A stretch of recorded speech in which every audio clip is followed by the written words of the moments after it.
আল্লাহ রাব্বুল আলামিন এই জন্য জানাই দিলেন, ফেরেশতারা তোমরা কি মনে করেছো তোমরা ইবাদত করছো তাই আমার জন্য হয়ে যাবে না? আর আমি কেনই বা পৃথিবীতে আমি মানুষ সৃষ্টি করব, খলিফা পাঠাবো, প্রতিনিধি পাঠাবো? কোরআনুল কারিমে এই রহস্যটা আল্লাহ তাআলা পরে এতে জানাই দিলেন, বললেন ক্বালা ইন্নী আ'লামু মা লা তা'লামুন।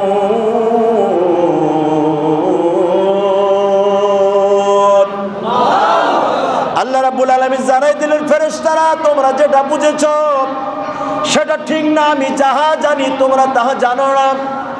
কারণ মানুষ সৃষ্টির ব্যাপারে, মানুষ বা খলিফা প্রতিনিধি পাঠানোর ব্যাপারে আমার অন্য চিন্তা ভাবনা আছে, কাজে আমি যা জানি তোমরা তা জানো না।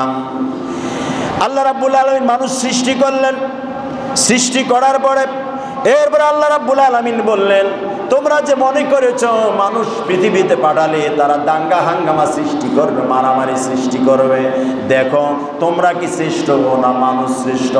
আল্লাহ তাআলা আমাদেরকে শ্রেষ্ঠ বানানোর জন্যে ফেরেশতাদের মাঝে আর মানুষের মাঝে একটা পরীক্ষার আয়োজন করলেন। আল্লাহ তাআলা এবার হযরত আদম আলাইহিস সালামকে তৈরি করার পরে সমস্ত কিছু যন্ত্রপাতি লাগানোর পরে এরপর তা প্রমাণ করার জন্য যখন ডাকলেন, ডাকার পরে বললেন ওয়াইদ কুলনা লিল মালাইকাতি ইসজুদু লি আদম ফাসাজাদু ইল্লা ইবলিস আবা ওয়াস্তাকবারা ওয়া কানা মিনাল কাফিরিন।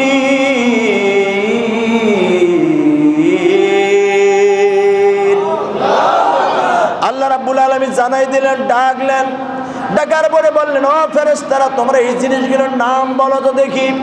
ফেরেশতারা বললেন, আল্লাহ আমরা তো জানি না এই জিনিসগুলোর নাম, কেমনে কি হবে, এইটার নাম কি, ওইটার নাম কি, এটার নাম কি, এটার নাম ফ্যান, এটার নাম কি, এটার নাম জানি না। আল্লাহ রাব্বুল আলামিন বলে, তাহলে দেখো মর্যাদাটা কি, আমি যে মানুষ সৃষ্টি করলাম, তাহলে মানুষ সৃষ্টি করার রহস্যটা আজকে তোমাদের সামনে আমি উন্মোচন করে দেব। আল্লাহ তাআলা এরপরে জানায় দিলেন, এরপরে হযরত আদমকে ডাকলেন, ডাকার পরে যখন জিজ্ঞেস করলেন হযরত আদম আলাইহিস সালামকে আল্লাহ তাআলা যা প্রশ্ন করলেন হুবহু যা যা বলেছেন সব কিছু ফেরেশতাদের সামনে তিনি হুবহু বলে দিলেন। সুবহানাল্লাহ।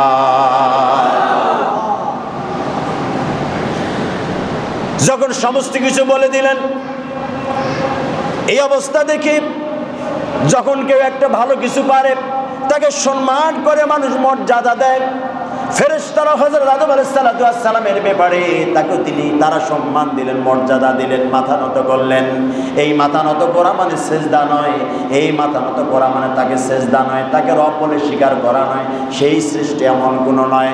আল্লাহ রাব্বুল আলামিন তার সম্মানের জন্য মানুষ যে অতি সম্মানী মর্যাদাবান, আল্লাহ রাব্বুল আলামিন এইটা প্রমাণ করার জন্য এই পরীক্ষার আয়োজনটা করেছেন। যখন তিনি সব কিছু পারলেন, ফেরেশতারা তাকে সম্মান সুযোগ সেজদা করলেন, সম্মান করলেন, মর্যাদা দিলেন। যখন এই কথা বললেন, আল্লাহ রাব্বুল আলামিন দেখলেন সমস্ত ফেরেশতারা যখন হযরত আদমকে সম্মান করলেন, সিজদা করলেন, কোরআনুল কারীমে এরপরে জানাই দিলেন ওয়াইদ কুলনা লিল মালাইকাতি ইসজুদু লি আদম ফাসাজাদু ইল্লা ইবলিসা আবা ওয়াস্তাকবারা ওয়া কানা মিনাল কাফিরিন। কিন্তু সকলেই সিজদা করল, সম্মান করল, কিন্তু একজন সেখানে সিজদা করল না, সেটা হলো ইবলিস। সে বলল আমি তো হইলাম আগুনের তৈরি, আগুন তো উপরে যায়, সে তো হলো মাটির তৈরি, মাটি তো নিচে থাকে, তার মানে হলো মাটির থেকে আগুন হবে শ্রেষ্ঠ, শ্রেষ্ঠ হওয়ার পরে কেন আমি তাকে সিজদা করব? যখনই অহংকার করলো, আল্লাহ রাব্বুল আলামিন বললেন ওয়া কানা মিনাল কাফিরিন। আর অহংকার করার সাথে সাথে ইবলিস কাফিরে পরিণত হয়ে গেল। বলি সুবহানাল্লাহ। ইবলিসকে লানত করলেন। তাকায় দেখেন মুসলমান, এই আয়াত থেকে এবার শিক্ষা নেন। এই পৃথিবীতে আমরা মানুষ, আমরা কি বলে আমরা মানুষ। শয়তান যা যায় পৃথিবীতে করে,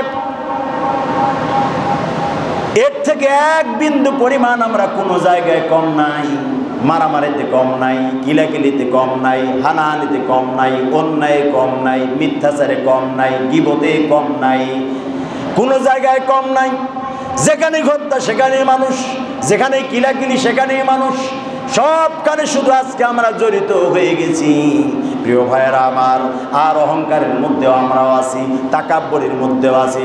সম্পদের অহংকার, চেহারার অহংকার, কণ্ঠের অহংকার, বড় হুজুরের অহংকার, বিশাল মৌলানার অহংকার, বিশাল মুফতি সাহেবের অহংকার, অহংকারে অহংকারে আজকে আমরা ডুবে গেছি। দেখুন, ইবলিস অহংকার করেছে, আল্লাহ তাআলা তাকে কাফের বলে আখ্যায়িত করেছেন।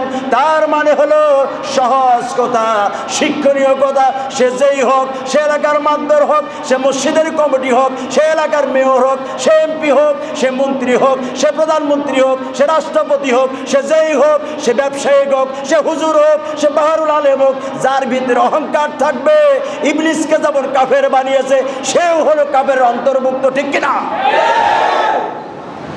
মিলায় নেন, জীবনী মিলায় নেন। নবীজি সাল্লাল্লাহু আলাইহি সাল্লাম বলেছে যে কিঞ্চিত মরি পরিমাণ অহংকার করবে সে জান্নাতে প্রবেশ করবে না। মিলায় নেন, ঝকঝক করে নেন, রিফ্রেশ হয়ে যান। আপনি আমি কি অহংকার করি না? এই বাংলাদেশে অনেক মানুষ অহংকার করেছে। 17টা বছর ক্ষমতায় ছিল, 17টা বছর ক্ষমতায় থাকার কারণে দাড়িওয়ালাগুলোর মনে তার কাছে মানুষ না, বিএনপি জামাত তার কাছে মানুষ না, চরমোনাই তার কাছে